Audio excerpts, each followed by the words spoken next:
Hey, HR leaders, are you overlooking one of your biggest organizational risks? Join me on the HR Investigations podcast as I pull back the curtain on what leaders must know about internal investigations and how silence from the top can cost you. Don't miss it. Welcome to the HR Investigations podcast, exploring the issues, challenges, strategies, and solutions. Sponsored by RPCHR and hosted by Natalie Ivey, an HR consultant, licensed PI, and author of the best-selling book, How to Conduct Internal Investigations, a practical guide for human resource professionals. And now, here's Natalie. Hey, everybody. Welcome back to the HR Investigations podcast, exploring the issues, challenges, strategies, and solutions. For those of you who are my regular listeners, I'm your host, Natalie Ivey. And today, we're going to go behind the curtain to discuss something that is both critically important and, unfortunately, often misunderstood: the role of the C-suite in supporting internal investigations. This episode is for the HR professionals in the trenches and for the leaders in the boardroom who may not fully understand the ripple effects investigations can have on culture, compliance, and risk. So let's go ahead and dive in. All right. Too often, there seems to be this disconnect between HR and executive leadership when it comes to investigations.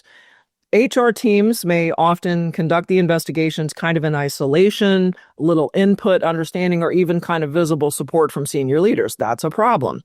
And when the C-suite really isn't engaged, several things can happen. Well, first of all, investigations can be rushed or deprioritized. I see rushed more often than not. They just see this as something that's a task that just needs to be completed super fast. Well, super fast doesn't necessarily allow time for quality work, and it's somewhat set aside with all of the other pressing things going on in HR. Also, patterns of misconduct can go unnoticed. And HR may be viewed as kind of just checking boxes rather than really protecting the organization.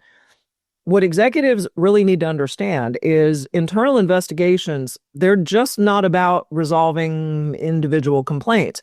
They're really about uncovering systemic issues and protecting the organization from legal, financial, and even reputational harm. All right. Now, let's talk about the top 5 misconceptions that executives typically have about internal and typically HR investigations. All right. The most common I've seen among executives, the first one is, well, HR handles investigations, so I don't need to be involved. Oh, yeah, they do. All right. Yes, HR leads them, but without the top level support, HR's efforts can really kind of stall. And sometimes it's turf wars. I've discussed this in my book, first edition and second edition that just came out. A lot of times managers in respective departments seem to think that what's going on in sort of their little kingdom, let's say it's operations or sales, obviously takes precedence over those kind of, if you will, less significant people in HR. Okay, that's not true. HR is not really less than, but sometimes you have a little bit of sort of departmental arrogance in some organizations, and I've seen it firsthand. And without having some kind of executive level support that puts a little wind at HR sails, you could very well have these investigations that stall out. So second misconception, well, if we investigate, it could expose us to legal risk. Well, actually, it's just the opposite. Not investigating or doing a lousy job of it is what creates risk, like negligent investigation claims as an example.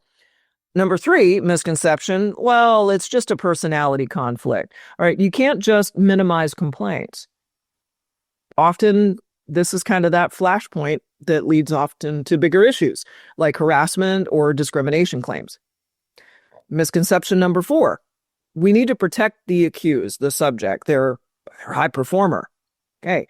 Well, they may not say that in so many words, but what you find is a little nudge here, a little nudge there, somewhat dissuading HR from really kind of moving forward. They want to be dismissive of maybe allegations that have been raised. Hey, that's really dangerous. Okay. Favoritism can seriously tank morale, can breed a toxic culture, but particularly when employees, especially complainants, kind of get the feeling that nobody is really taking them seriously. Well, if that's the case, they're not going to handle the internal process.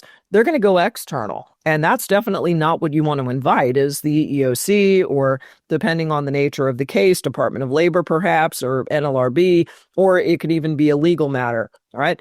We definitely don't want that. And number 5 misconception, well, it's a private HR issue. All right, wrong, right? Investigations often tie really into enterprise risk, often regulatory compliance matters, and even this can affect shareholder value. All right. Well, what should executives be asking? All right. Well, if you're a senior leader listening, all right, here are 5 questions you really should be asking your HR team. Number 1, how are we ensuring consistency and fairness in our investigations? Good question. Number 2, are our investigators trained, and are we documenting thoroughly? All right. And of course, if you need help with this in your organization, you know where to find us at rpchr.com. We have a ton of programs around that stuff. All right. And then number 3, well, what patterns or trends are emerging in employee complaints? All right. Now, I had on my show a few episodes back an executive with HR Acuity who really talked about the need for analysis.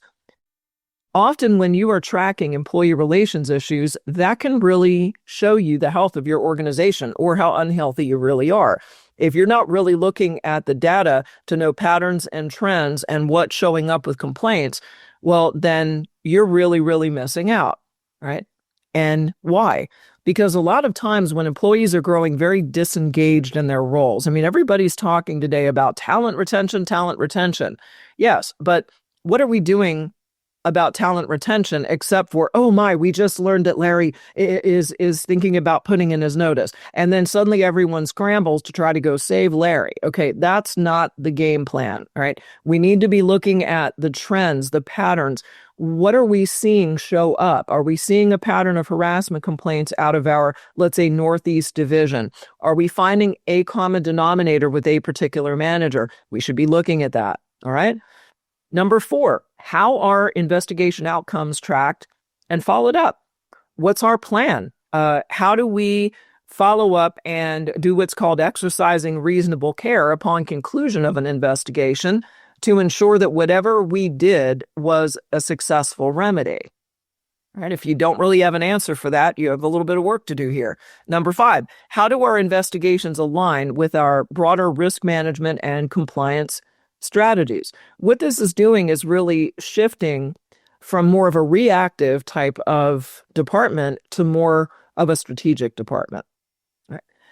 All right. So now for my HR listeners, how do you get the C-suite to listen to you? Right? I know sometimes that can be very challenging. All right. First of all, you got to speak in terms that your executives are really going to kind of have hit them between the eyes. Speak in risk management terms. Link your investigations to things like brand reputation, litigation costs, regulatory scrutiny. All right. As an example, let's say you've had maybe an established pattern of complaints from a particular supervisor who is failing to pay the employees overtime or drags their feet in getting the overtime put on employees' time cards. All right, that's a wage and hour problem. You can't just not pay overtime. It's one thing, maybe one time, a one-off, a manager just simply forgot, okay, you add it onto the time card and the employee gets paid. But when this is a pattern, especially when managers perhaps are bonused with maybe keeping overtime below 3% of payroll or something like that. Sometimes organizations will create these incentive plans. If you've got a pattern and trend of that going on, all right, these are things that can invite serious regulatory scrutiny. Who wants to have the wage and hour division come and conduct an investigation? So you've got to talk in risk management terms. You also have to use data. That means show trends like number of cases, closure time, and also repeated behaviors. All right, don't just go to your boss and say, hey, I'm really concerned about operations manager Mike or Michelle. Okay. I'm really concerned. And, I'm just getting the feeling from employees that, I don't know, there's a leadership issue there. All right. Super. Well, you have an executive that has, back-to-back calls all day. They have a ton of decisions and things that need to be made. And now you're kind of layering on to kind of their worries and stressors. What you've got to do is put the data together. Say, boss, I have had 3 cases in the last 3 months with manager Mike or Michelle. And here is what I'm seeing. The common denominator is the communication style that Mike or Michelle has with the employee specifically. And then you talk specifically about maybe even allegations of harassment or something like that. If maybe there are some eerily similar phrases that are being used and you have 3 different complainants who are all using the same kind of phrases. Okay, that's the stuff that you need to really focus on there. That's establishing a bit of a fact pattern, and you need to be using the data to your advantage. Also keep it tight, right? Executives are busy, right? I can tell you that that's one of the things with running my company. And over the years, different folks who have worked for me and the team I have now, they know I'm a pretty busy person. I'm traveling, I'm consulting, I'm working with organizations. I still work cases, especially executive level cases. I'm doing training and running my podcast, right? I'm kind of busy. So if they come to me with stuff, if there is a problem or there is something that's needed, they know, present the problem concisely so that I clearly understand it, right? And then what's an opportunity for a solution? How do you see it? What do you need from me, right? You got to keep it tight. You want to make sure that you're not going and explaining. The old saying is, I just want to eat the ice cream cone and know that it's pistachio. I don't need to know how the ice cream maker made the ice cream. All right. So sometimes HR can be a little long-winded. And so keep it tight in your communication with your boss. Be very succinct. Right? Then stay solutions focused. Don't just report the problems. Also share how you're addressing it and what support you need. If, let's say, you have seen an established pattern in practice, maybe it's your sales management team. You're seeing a pattern. Maybe sales have been down and there's a lot of pressure on the sales team to make the numbers this quarter. But what you're starting to see show up is maybe even borderline kind of abusing some of your team. And it's showing up with some repeated complaints about maybe really unrealistic expectations and also even very, let's just say, bullying, aggressive communication. And you're very concerned also that it could lead to turnover. Hey, that's a problem. Okay, but don't just drop that in the boss's lap. What is it that you see is the solution? Boss, I really think we need to call a huddle with the sales leaders. And here are a few key points that I think we need to address. And we also need to talk about some training. And here are a few key things that I've put together and cost for maybe a short 2 to 3 hour conflict management training, or maybe a brief sales training. It could be that they're lacking sales training, and I'm just using sales as an example, but you see where I'm going. What you got to do is not just drop the problem. You have to already have given some thought to how you might want to resolve that problem. And if you don't really know, then this is where you need to reach out to your network, seek out some mentorship, and don't just work to the extent of your own knowledge. You've got to really work that network. Who else can give me some insight into what might be some proposed solutions? All right. Remember, your influence doesn't necessarily require authority. What it requires is clarity. You have to have credibility, and it also takes courage. All right, now let's talk about how we align investigations with organizational risk. All right, remember, investigations aren't about really what happened. They're about what's going to happen next or what could happen next. So poorly led investigations are really kind of a direct line to lawsuits. Okay. When you really just do a shoddy job of it, you don't really look for all available evidence. You're not really prepared in how you're conducting your witness interviews. You're just kind of winging it, right? Not doing good documentation. All right. Leads to lawsuits. It certainly can lead to turnover, particularly when employees feel like there isn't integrity in the process.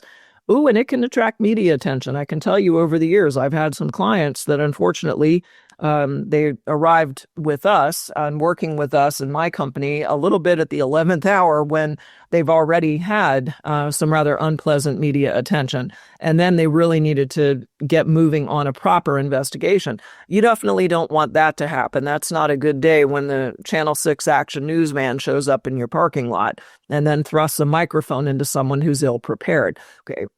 And then it also can damage your employer brand, right? Look, the talent acquisition teams in most organizations today are working very diligently on brand and marketing and culture and communicating that out into the marketplace to really attract good talent.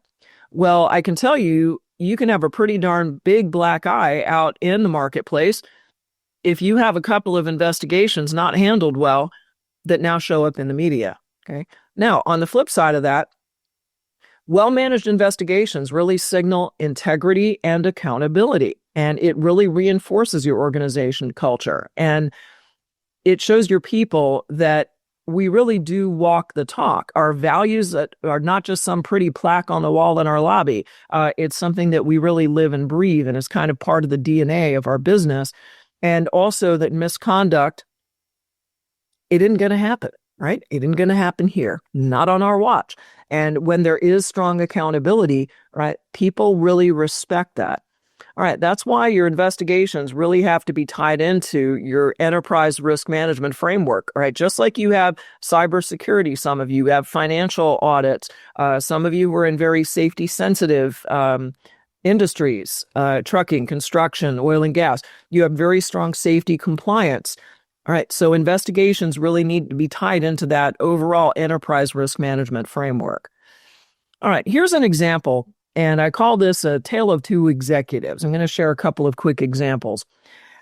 The first one is what happens when you have a lack of executive support. All right, in this example, a mid-level manager was accused of retaliation.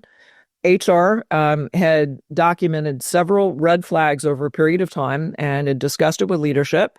Leadership dismissed the concern, citing, well, he's a strong performer, and kind of just brushed it under the rug. Well, months later, then the EEOC got involved and a subsequent investigation, and then it turned into litigation. The EEOC sued on behalf of the charging party, right, the complainant, and the settlement was over $600K. And then the organization had to engage in a consent decree. If you're not familiar with that, it's basically a legal agreement that you have to check certain boxes as an organization of stuff you're doing to remedy, basically right the wrong where you violated federal law. And the company then had to really revamp its HR practices. Ouch. All right. Had we maybe had a little bit of executive support here and not brushed it under the rug, this wouldn't have been so darned expensive. All right, in another example, though, where we had strong executive partnership, another company, they received an anonymous ethics complaint, right? Well, leadership immediately engaged not only HR, but also legal and their compliance group. An investigation was launched, and what happened is it uncovered a widespread issue with, let's just say, quite a few unethical sales practices. All right. Well, leadership really got in there. They acted decisively, and the parties that were the subjects in this case, terminations, and then also some retraining, and then they put in some new safeguards to ensure that this wasn't going to go off the rails again. So the result is they certainly avoided litigation, and they also rebuilt employee trust. All right, support from the top, all right, it makes all the difference. All right, so whether you're in HR, legal, or the C-suite yourself, know this. Internal investigations are strategic business tools. They reveal truths, they uncover risk, and they offer opportunities to build a culture of accountability. And if you haven't listened to my episode, Seal of Honor, Building a Culture of Accountability with retired Navy SEAL Tom DeJarnett, I would strongly encourage you, especially the C-suite listening, you need to really learn from somebody who understands accountability in even life and death scenarios. All right. The C-suite has to be involved in investigations, but not so involved that you're sticking your fingers in to actually do the work of investigations. I want to be clear. Leave that to your trained HR, employee relations, ethics, or compliance team. You do have to provide support for the process, and you also have to work with them when it comes time to hold individuals accountable. You got to be very careful about letting politics really get in the way. And in my experience, certainly, sometimes investigative outcomes can be rather inconvenient for organizations. And you have to have the courage as a C-suite leader to recognize when maybe it is time that we part company with an individual, even if perhaps they might be a rainmaker. All right, so if you found this episode helpful today, don't forget to subscribe, leave a review, and also share it with a colleague. So I'm Natalie Ivey. See you next time as we continue to explore the issues, challenges, strategies, and solutions of internal investigations. Thanks for joining us today on the HR Investigations Podcast. Be sure to subscribe, like, and share the show with any colleagues who will benefit from our strategies and solutions. For free bonus resources, simply visit hr-investigations.com. And remember, if you'd like some help with improving your investigative skills, or if your organization is in need of an external investigator to help with a case, please get in touch with us. Thanks for listening, and we'll see you in the next episode.